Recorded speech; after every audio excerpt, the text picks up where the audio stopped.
చదివి వినిపించాం. అయితే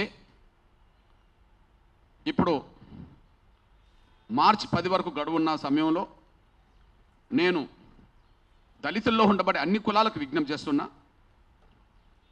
ముఖ్యంగా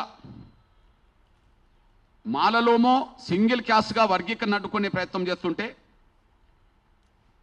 అన్ని కులాలకు మేలు జరగాలని ఎంఆర్పిఎస్ యుద్ధం చేసుకుంటూ వచ్చేసింది. ఈ తెలుగు నేల మీద మాలలు మాత్రమే వర్గీకరణ అడ్డుతగులుతూ వచ్చారు. మాదిగలు వర్గీకరణ కావాలని ఉద్యమానికి నాయకత్వం వేస్తూ వచ్చారు. 58 కులాల హక్కులను అడ్డుకోవడానికి ప్రయత్నం చేస్తున్నది మాలలు అవుతే, మాదిగలతో పాటు మిగతా 57 కులాలకు న్యాయం జరగాలని కోరుకుంటున్నది ఎంఆర్పిఎస్.